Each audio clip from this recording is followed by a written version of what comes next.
My name is Austin Arpeza. I'm an amateur filmmaker, and my movie recommendation for the week is The Last of Us on HBO. Have you been watching it? I have been watching it. Is it good? It is very good. Episodes 1 and 2 are currently out right now on HBO, and I'm enjoying it. I think I like the second episode more than I like the first. My main issue with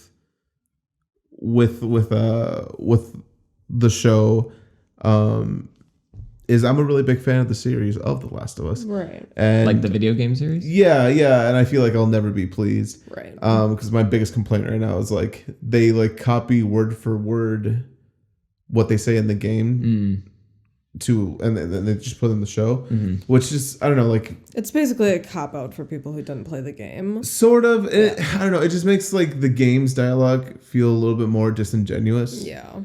It feels like that's like what he's supposed to say. Yeah. Instead I of like that. you know like the idea or the gist of what you're supposed to say. Right. But again, like I feel like I'll never be happy because it's not what it was. Yeah, it'll be interesting, like you being such a big fan of the games and us not playing the games, both watching it and seeing how we feel about it. Totally. In regards to that.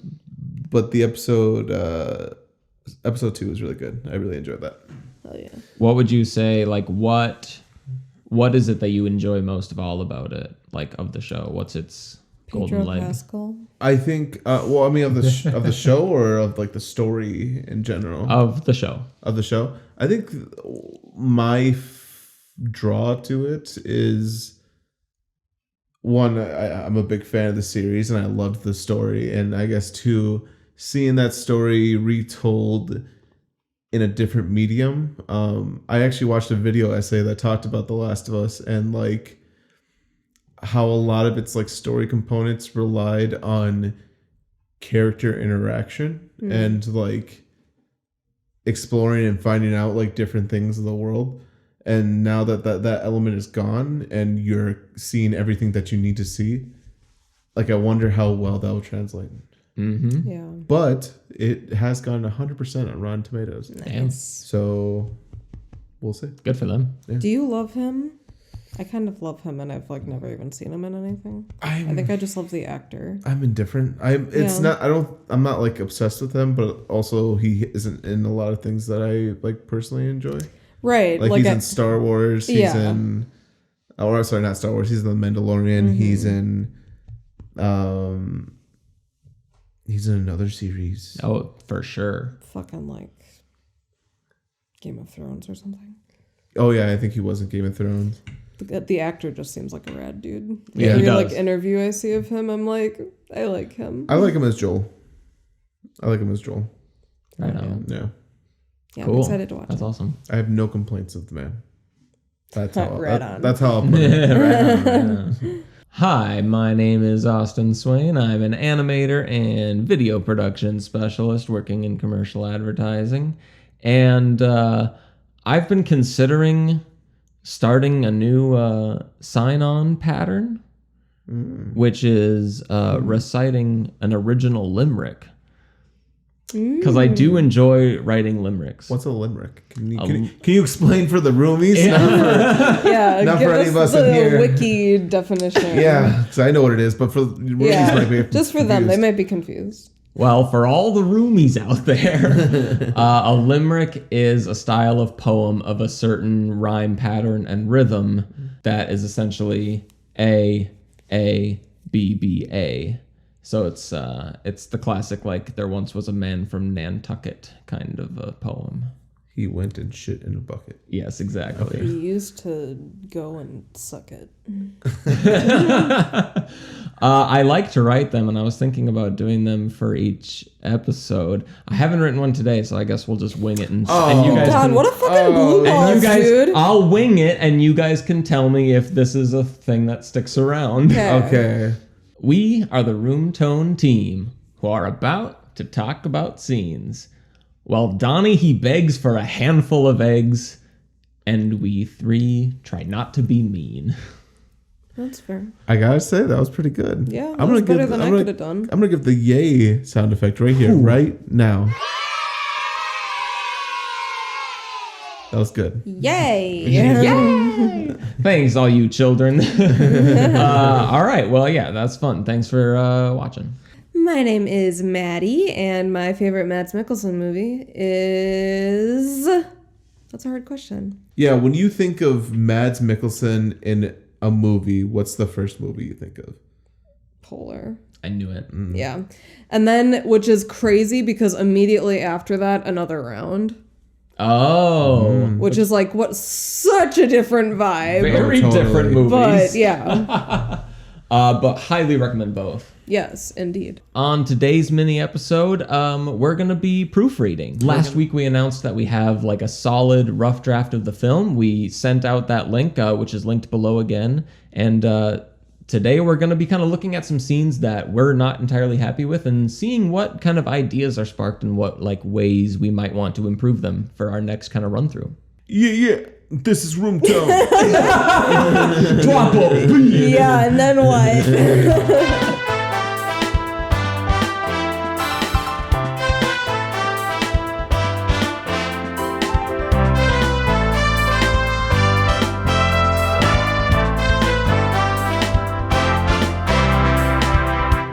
I am so excited. Me too. So excited. So excited. So if each Matty. of you...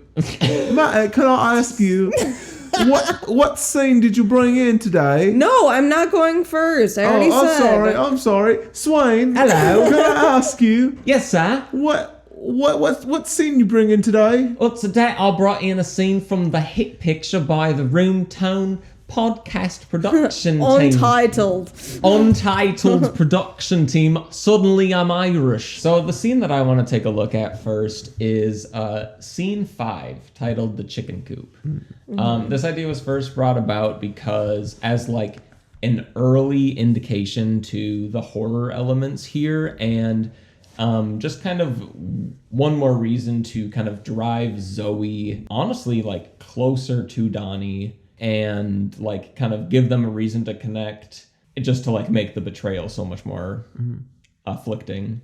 And so scene 5 is Zoe walking into the chicken coop to kind of find some eggs, and like throughout it she's just walked past David and Lonnie, who are hanging out outside, and throughout her kind of walking through the chicken coop and we like bringing in these horror vibes, we have David and Lonnie kind of having this very ominous conversation and like adding these real dark undertones to an otherwise pretty mundane scene. So I wanted to talk about it because the lines specifically that we wrote in were kind of throwaway lines. It's like, I don't know, some spooky shit. And so like I guess I just wanted to like start the conversation of like what kind of should the vibe be, and like maybe we can think of 1 or 2 lines. Yeah.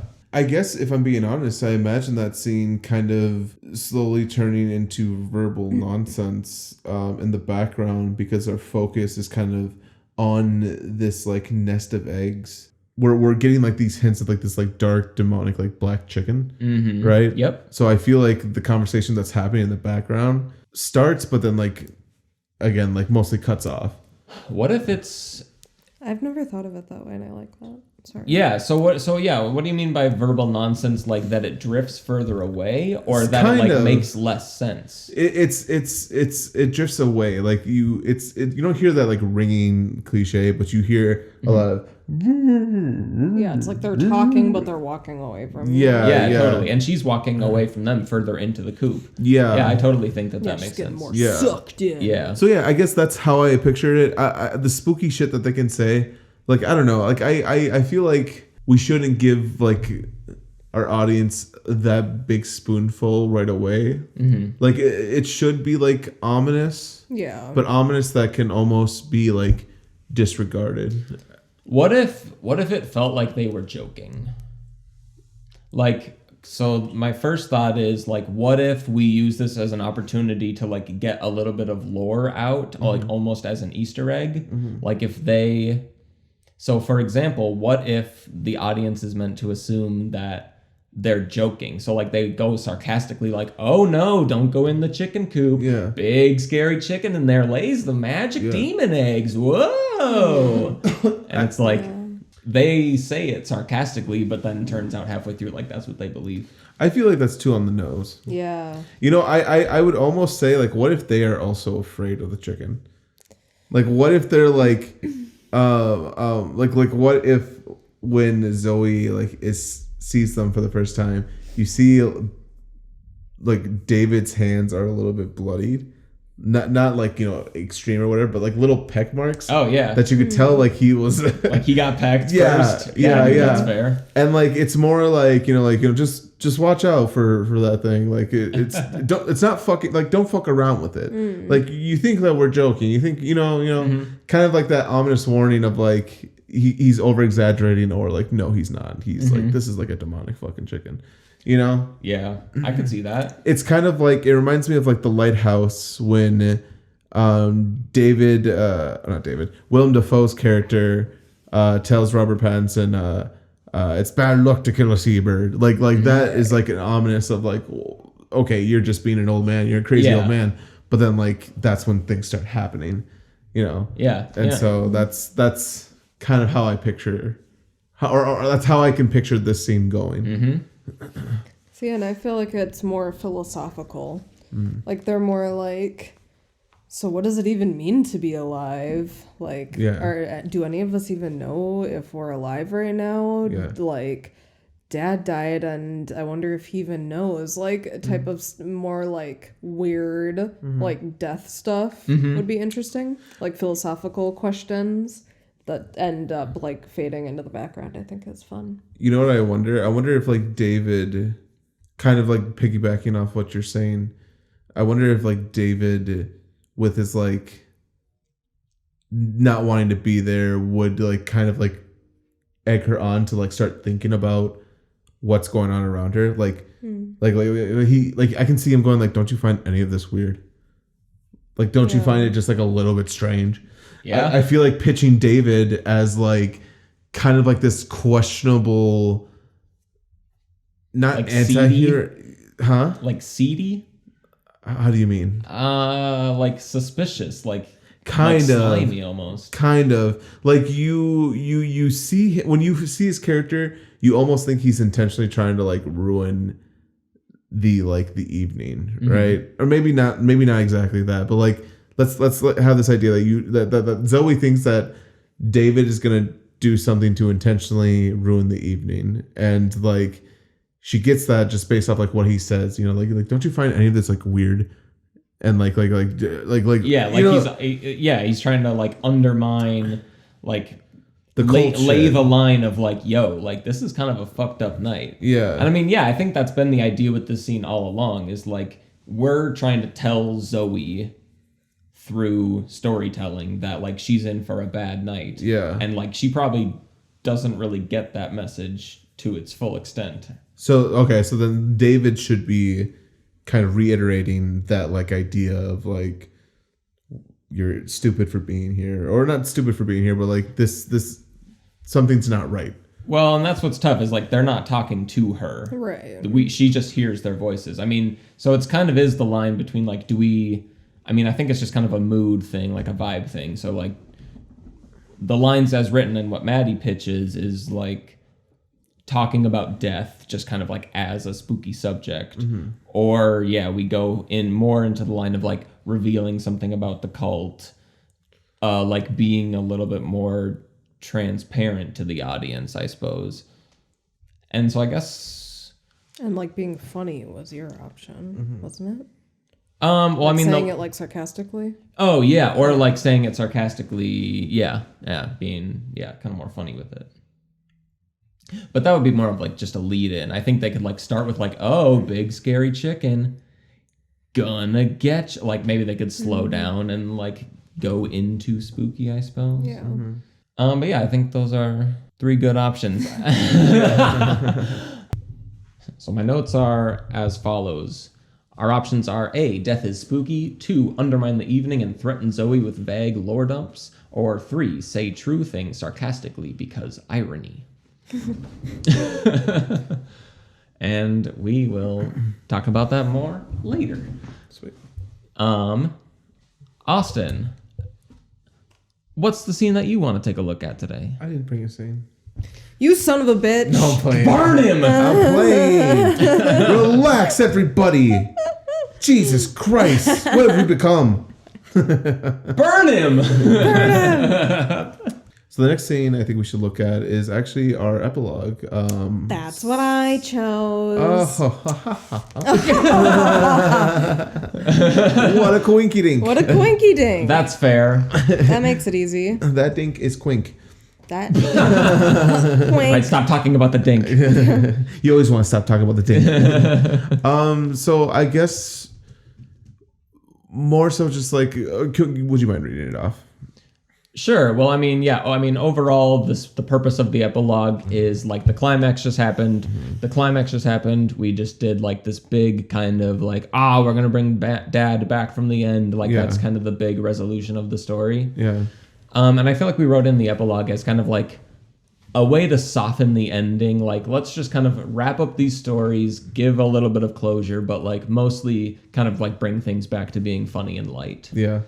And so far it is scene 10, exterior backyard at night. The scene is revealed as Donnie, Lonnie, and David push Ronnie and Zoe's corpse into a shallow grave.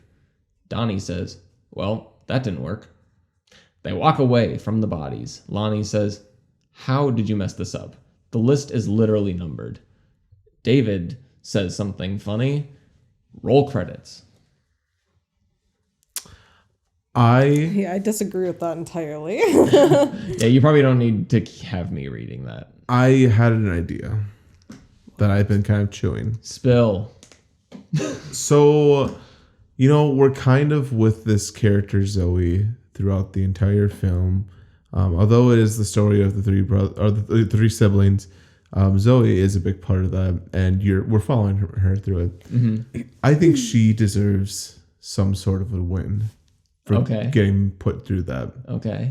And I think if somehow she was able to get the police called before she died, I think it'd be really fun to see the three siblings burying both bodies, and then just a string of lights start coming by, and you just hear cars zooming in, and they just turn around fuck. You're stealing that from Shatter. Wait, what? You stole that from Shatter. That is the ending of Shatter. Is that is the ending of Shatter? That's the ending of Shatter. But our other short film. But maybe a little, but we can make it comedic, we can, we could have it where they accept whatever. I think it'd be fun to get a reaction of I don't know, kind of Three Stooge oh dang it. Yeah, that's fair. I feel like the cops coming at the end is such a cliche ending though. Yeah, I don't want the cops to get them.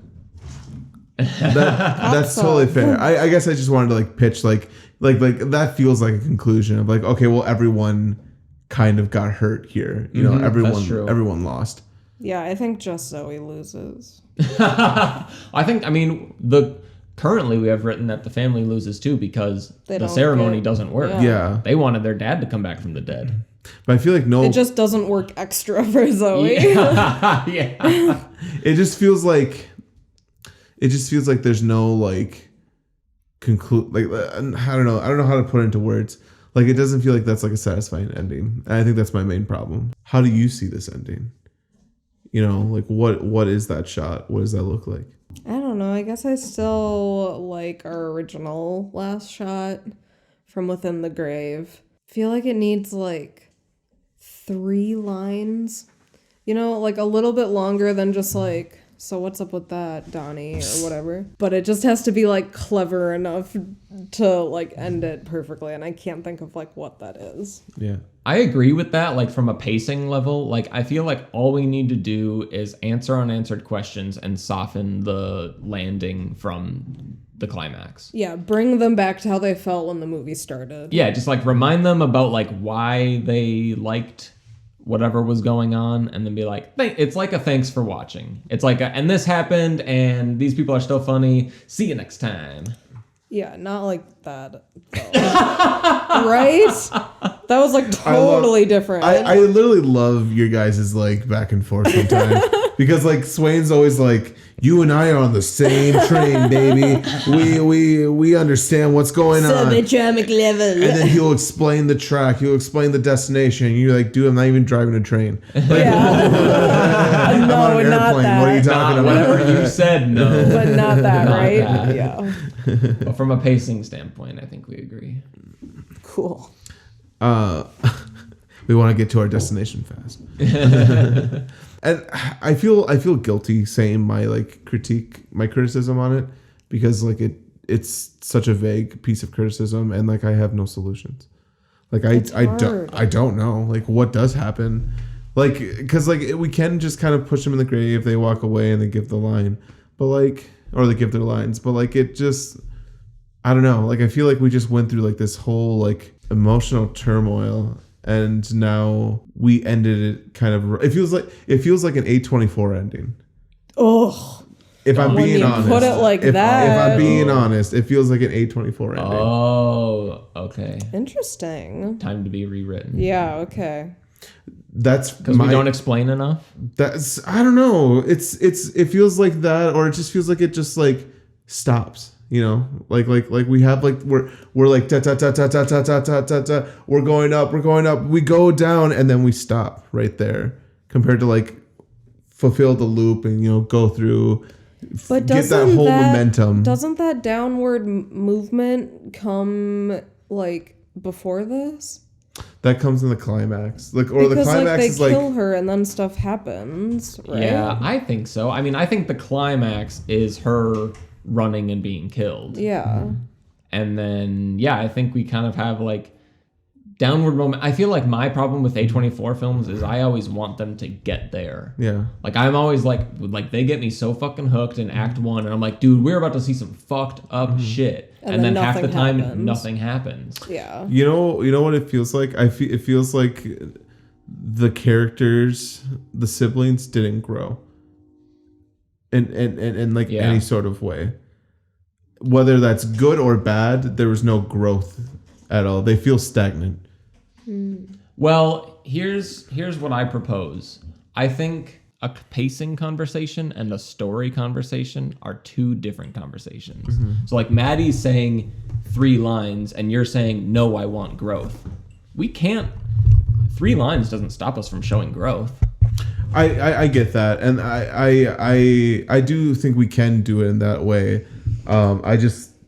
I can't picture it right now. Like with That's just fair. us saying 3 lines. That's fair. Okay, well, what are those 3 lines?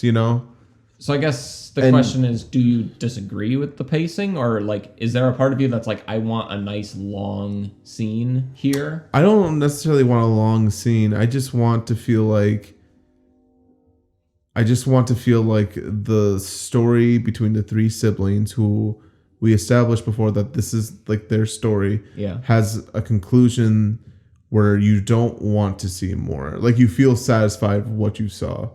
And I feel like that ending of like them just like walking away, I feel like that's like, I don't know. And again, it could be just because like we don't have those lines, but like it just feels like soft. Yeah. Like, I totally get that. I get that it feels like kind of unoriginal. Yeah, so the goal, and I agree, at least for what you're proposing, like the goal of this scene is complete their story. And I do think, like display some sort of a growth. Like I think your characters should be different when the film ends from when it starts in some way or another. So yeah, I think display growth, or like display a change, somehow bring some finality to like this adventure. Yeah. Like I'd say like, even if it's like, so like you guys want to get coffee, or like not that, but like it shows that 1, they can like tolerate each other, and 2, like they are already moving on to something different. Right. I like your phrasing when you said the word show change rather than growth, because growth sounds positive. Yeah. Totally. I feel like change is the better word. It's like it's kind of like a chemical reaction, right? We're looking for that change within like the short film, or within the runtime. And if there is none, it's like, well, why did we do it? Why did we spend all this money on materials? Why did I drink that blue stuff? Like, Yeah, I mean, even if like someone said, "I never want to see you guys again," like that's different. Yeah. Than how they are. Than how they were. Yeah. So that's, and I guess the reason why I thought of like cops or like them getting arrested was because we didn't want them to be buddy with each other, but we didn't want them to die as well. Right. So like, you know, I feel like them getting caught for the murder and improper body. Yeah. One way to downfall. Yeah, you know, stuff like that. Like something like that. Mm-hmm. Yeah, no, I think that makes a ton of sense. Yeah. And I don't know if that's just like something we talk about in our next meeting. It's a lot to think about. It's a lot to put into words in a mini episode. Yeah, but I think we've asked the right questions here, and I think that these conversations, especially with the notes we wrote down, will help kind of spring us forward in our next like writing session and proofreading. I mean, this is part of making the script, is getting something that you're happy with and then making it better. Agreed. And I think we're doing it. Like you said, I think we're asking the right questions. Yeah, I'm so proud of us already. Mm-hmm. Yeah, and it's been fun kind of taking a closer look at the script. Again, the script's linked in the description and in our bio. It's in our link tree. So follow along with the script if you'd like, and kind of see where we're at. Until next time, pause for room tone.